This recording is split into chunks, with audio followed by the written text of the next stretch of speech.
Bom, olá, bom dia. Meu nome é Lucas. Eu, juntamente com a Ângela e com a Maria Eduarda, a gente vai falar sobre a cultura do inhame. Bom, conhecida também, mais conhecida como inhame, né? Ela também chamada de taro, que o nome científico Colocasia esculenta, L. Schott, é uma hortaliça pertencente à família Araceae, e a qual ela é composta de pelo menos umas 100 gêneros, né? E por mais ou menos umas 1.500 espécies. É uma planta que ela tem origem africana, né? Africana e também asiática, ela sendo cultivada no mundo inteiro, por se tratar de um alimento energético e de alto valor nutritivo. E ela também tem uma boa adaptabilidade a diferentes tipos de climas e também solos também, né? Sendo uma planta bem adaptada também. A sua produção no Brasil se destaca na região Nordeste, tendo como referência a produção os estados do Paraíba, Pernambuco, Alagoas, Bahia e Maranhão, sendo os estados mais produtores do Brasil, né, que é todos na região Nordeste. Bom, no Brasil, essa espécie, né, que é a C. esculenta, ela também recebe denominações regionais, que, por exemplo, que ela é chamada de taro, né? E ela também é conhecida nesses outros estados, no sul, no sudeste, centro-oeste, por inhame, né? Normalmente. E a planta adulta de inhame, ela apresenta um caule modificado, com raízes fasciculadas e com rico em carboidrato, cuja parte central ela é denominada de cormo, que é o rebento ali, né? Também a gente conhece como rebento, de onde se distribui lateralmente outros cormos, né? Outros rebentos secundários menores. Como vocês podem observar ali na imagem 2, na figura 2, é um detalhe da produção das cabeças, né? Ou dos dedos também denominados, né? Que são essas partes dos rebentos ali. Como vocês podem observar, tem um central, né? Um rebento que fica na parte central, e desse rebento central vem os dedos, né, que são os rebentos secundários. Ali na imagem de cima vocês também podem observar um pouco da, dos aspectos, né, um pouco da parte aérea da planta, de como que ela é, né? Ali são de cultivares diferentes, mais para frente eu vou estar abordando um pouco de cada uma. O inhame, falando um pouco mais sobre importância econômica, né? O inhame é a principal hortaliça do estado do Espírito Santo, em área plantada no caso, e com aproximadamente 3.200 hectares e 90 mil toneladas em 2010. Ele conseguiu uma produtividade de 90 mil toneladas em 2017, correspondendo a cerca de 14% da área e 9,8% da área total de produção de olerícolas desse estado. Bom, o inhame, ele é uma olerícola de propagação vegetativa assexuada, sendo os dedos, né, os rebentos e a cabeça a estrutura de propagação dessa planta.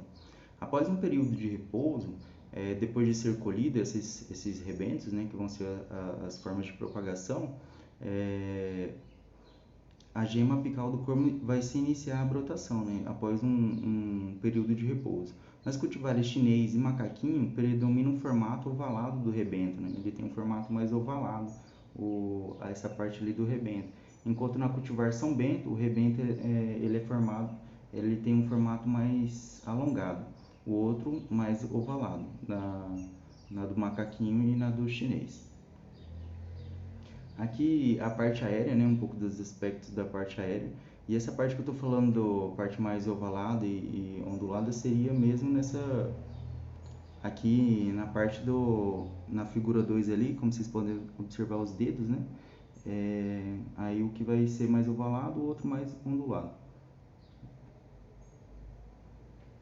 Aqui na parte aérea, né, vocês poderiam observar e saber, né, quem ainda não conhece uma planta de inhame, né, seria o aspecto da parte aérea dessas plantas, né, como eu mostrei antes, os frutos. E, bom, o ciclo da cultura. Bom, o inhame é uma cultura de ciclo anual, e ela apresenta quatro estágios fenológicos, sendo eles a dormência fisiológica, o período vegetativo, o período reprodutivo e a maturação fisiológica. A planta de inhame ela pode produzir dois tipos de tubérculos em função da época de colheita, que pode ser realizada de 7 meses após o plantio, e também ela é caracterizada pela capação do inhame maturo, que permitindo assim a produção futuramente de tuberáceas, e aos 9 meses e também a outra, né, a outra forma de colheita é quando a planta ela completa seu ciclo de crescimento e de desenvolvimento no período de 9 meses. Essa capação que eu mencionei é uma técnica muito comum, né, na produção de tubers sementes de inhame. Bom, a técnica basicamente se consiste em separar a túbera da planta mãe através a túbera da planta mãe para facilitar a formação das túberas sementes. E é feita quando a planta ela estiver com flores secas e a idade entre 6 a 7 meses mais ou menos. Bom, em relação às características de manejo. Bom, onde cultivar o inhame? O inhame, essa é uma cultura que pode ser cultivada nas regiões tropicais, com precipitação em torno de 1.000 a 1.600 milímetros anuais, ou sob regime de irrigação. Já no caso dos solos, o inhame ele pode ser cultivado em diversos tipos de solos, desde aqueles com texturas mais arenosas até os de textura mais argilosa média, profundos, bem drenados, arejados e com o pH entre torno de 5,5 a 6. E também em relação um pouco à época de plantio, quando o cultivo é feito em condições de sequeiro, se deve ser plantado no início das chuvas, e quando em regime de irrigação, a melhor época é aquela que se colhe quando a colheita, né, ela se coincide com o período da entre-safra do inhame. Fazer essa colheita quando coincidir essa entre-safra, né? E para o plantio de 1 hectare, se utiliza assim, mais ou menos em torno de 2.050 a 3.750 kg de semente, mais ou menos, por hectare. Bom, agora falando um pouco sobre o espaçamento recomendado para o plantio, em plantio de sequeiro, no caso, quando não são irrigados, são mais recomendados espaçamentos entre 1,20 a 0,80 metros, que dá em torno de uma população de um estande, né, mais ou menos de 10.417 plantas por hectare.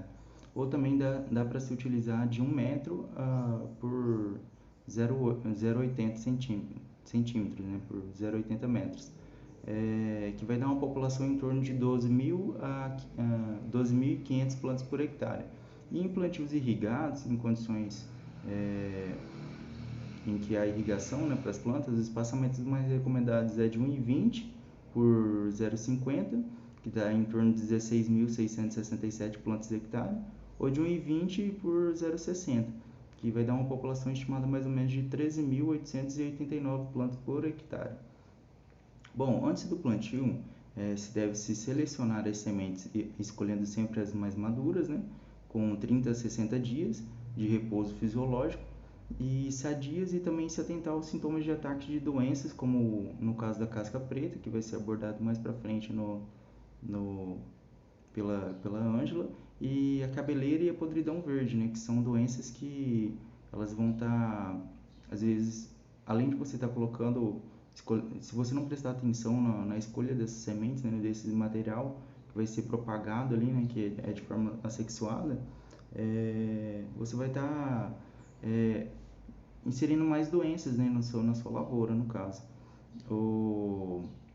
A semente do inhame ela pode ser plantada inteira ou partida. Se partida, deve-se ter cuidado de se separar a cabeça do meio, o meio e a ponta, a fim de se evitar a desigualdade da brotação, né?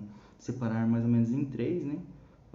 Dividir elas certinhos, né? Como falou ali, a cabeça, a parte do meio e a ponta, elas estão separadas de forma mais iguais. E assim como eu falei antes, né, nas áreas de produtoras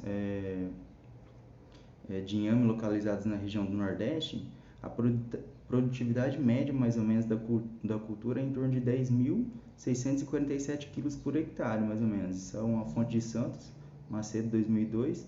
Enquanto no Japão, que tem um maior uso, né, de tecnologias, essa produtividade ela pode chegar a ser superior a 22 mil quilos por hectare, que é uma fonte da FAO de 2014.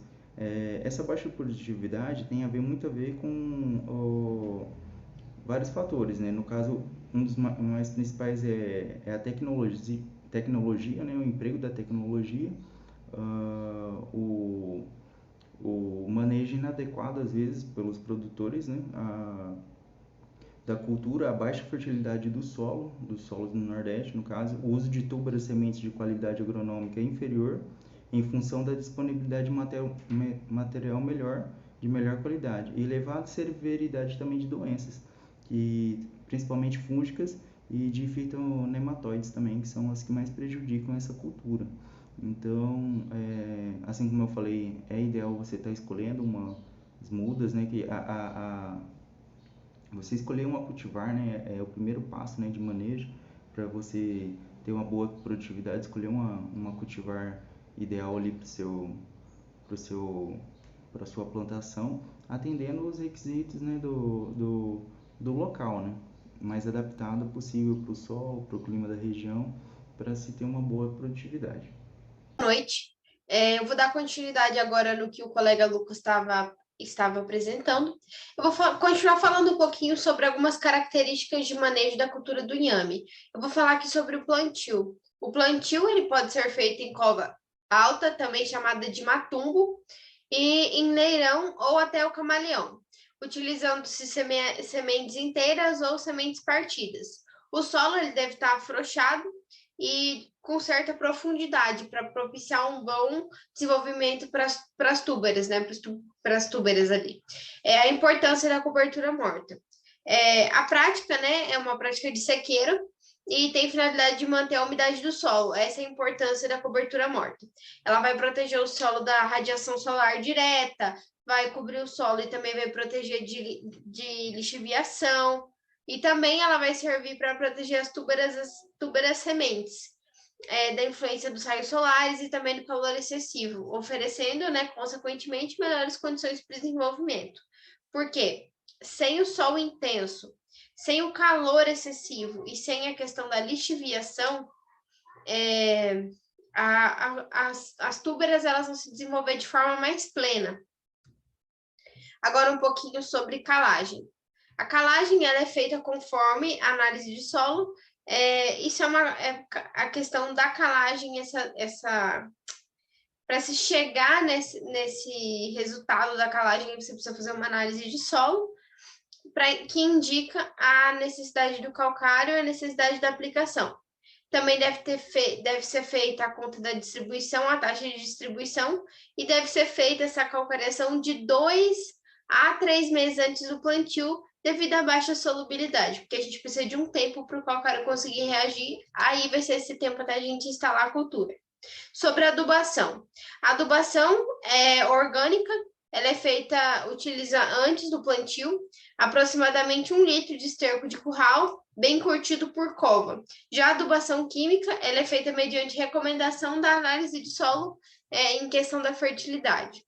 Tipos de tutoramento. Tutoramento, as plantas, elas são tutoradas individualmente. Para quem não sabe, tutoramento é quando a gente coloca um apoio, uma vara fixada, seja uma haste, alguma coisa, para a gente poder amarrar a planta ali e ela vai crescer no sentido certo.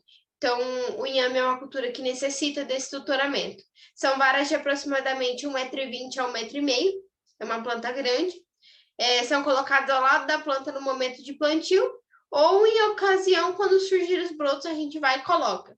E também pode ser usado tutoramento nos fios de arames lisos.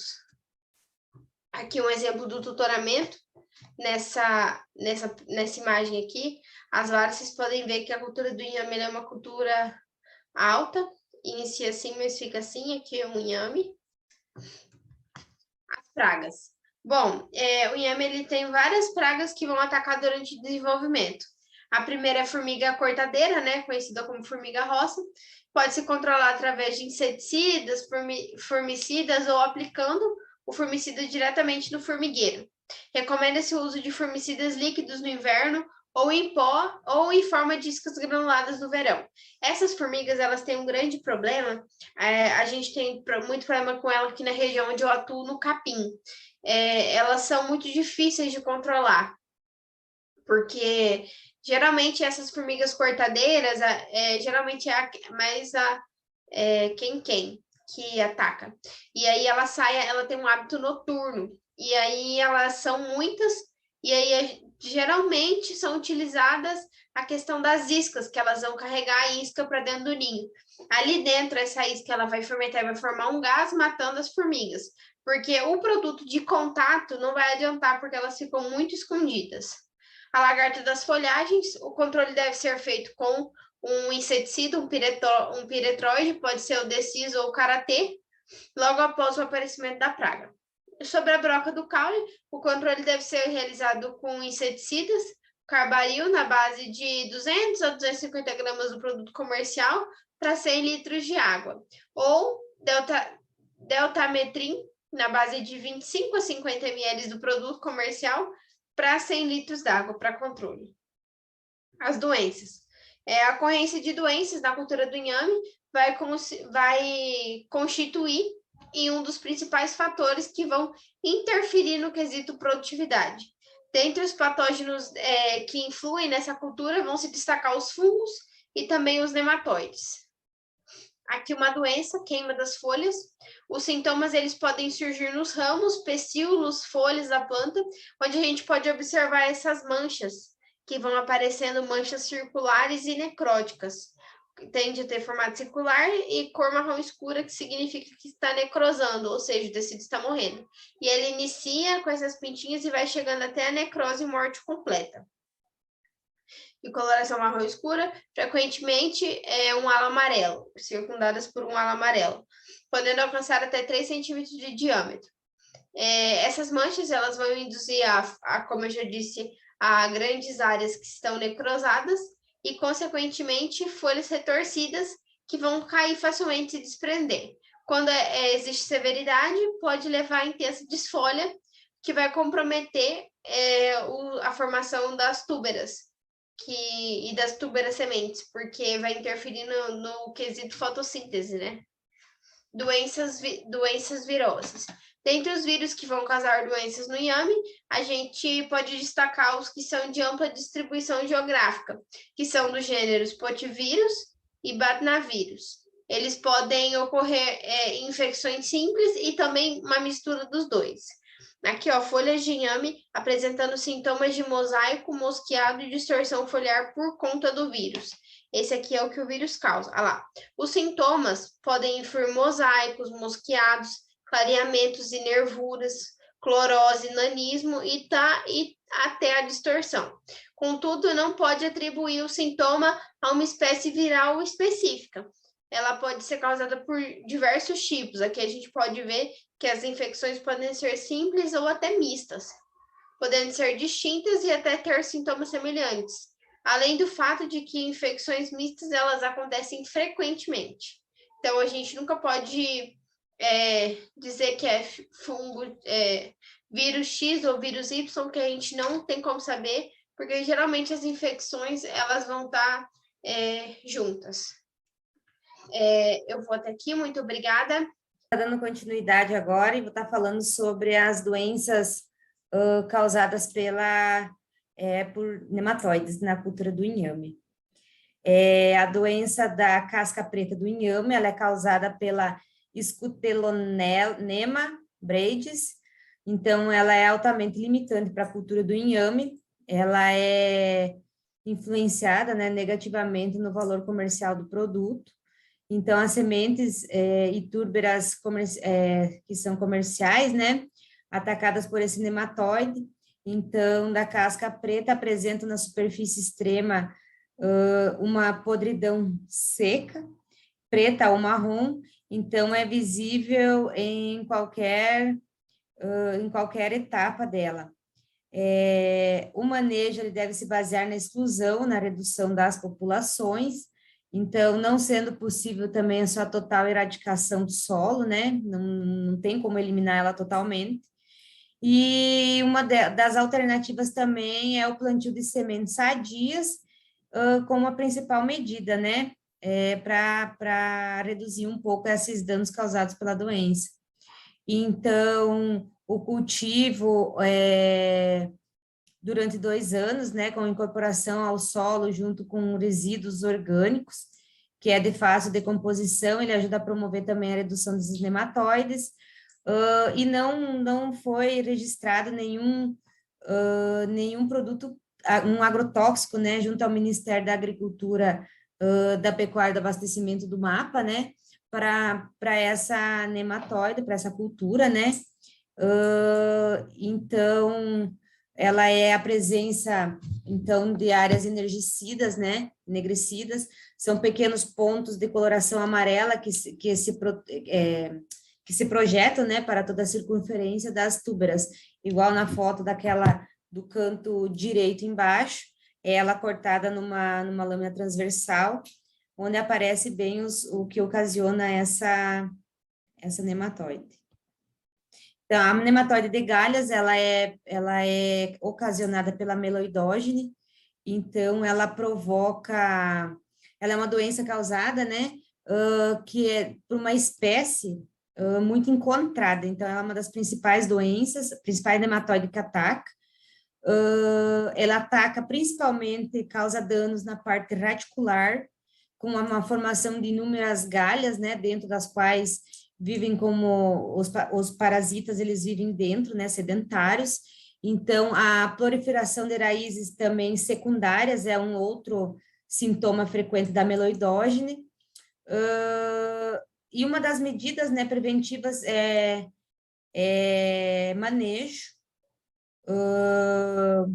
plantas sadias, né, então isentas de sintomas de nematóide, então utilizar por períodos de 110 a 200 dias após o plantio, não usar solos assim mais encharcados com excesso de umidade no solo, né? Então ela provoca sérios danos ao sistema radicular. Ela possui inúmeras galhas dentro das quais vivem neoparasitário, como eu já tinha falado. E ela tem a segunda, ali no lado, vocês podem ver na figura ali, a proliferação de raízes secundárias, né? Então, para comercialização, ela acaba sendo muito desvalorizada. Então, a nematóide das lesões radiculares, que é ocasionada pelo Pratilencos. Então, esse nematóide, né, ele causa lesões radiculares e tem ampla distribuição geográfica, né, em todo o território nacional. Ele tem um grande número de plantas que hospedam esse nematóide, então ele causa danos, né, lesões, onde penetram, então, os fungos e as bactérias que causam as necroses, e uma das principais medidas é o controle e uso de mudas sadias, né, e aí ocorrem essas lesões escuras, ali nos tubérculos, ali, elas apresentam rachaduras nas cascas, então, ao descascar o inhame também, nas camadas abaixo da casca, ocorrem lesões escuras que que ficam com aspecto esponjoso. E as plantas na lavoura que apresentam essa doença, nitidamente se vê em reboleiras. Aí o manejo para todos os tipos de nematóides, então, é a prevenção, que deve se prevenir locais onde já existem algum histórico de alguma plantação anterior dela, ou mesmo dela, com esses problemas.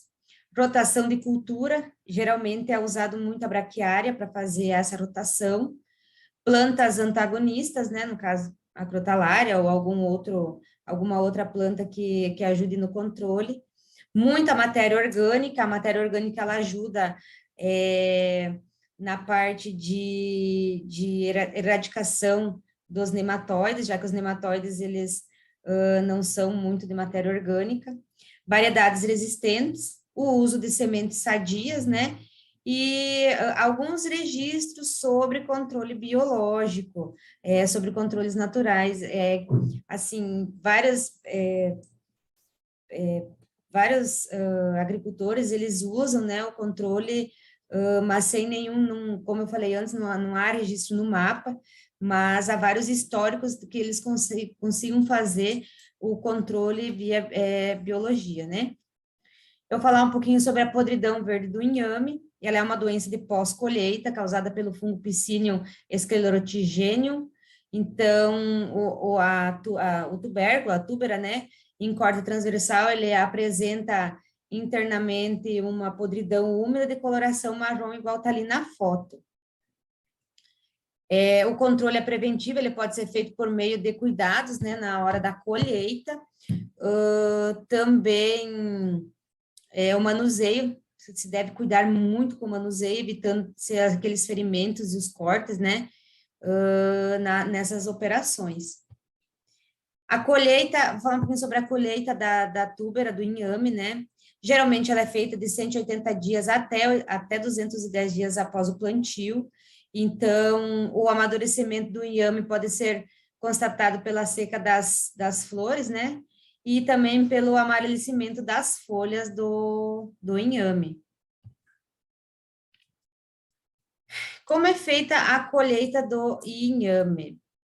Ela pode ser mecanizada, né? Também, essa mecanização, ela é conhecida, essa máquina, no caso, esse implemento, ele é conhecido como arrancadeira de inhame. Ela foi desenvolvida para colher uma ou duas linhas simultâneas. Então, ela é colocada entre as linhas para ir fazendo esse meximento até a remoção desses tubérculos. Então, ela é equipada com esteira de aço, traçada com uma opção para colheita de semente ou para consumo, né? Então, essas opções também têm esteira traseira, que joga, então, vai largando para os lados para depois ser feita esse ajuntamento manual. Pode também ser feita a operação cavando-se, né, lateralmente as covas ou os camalhões.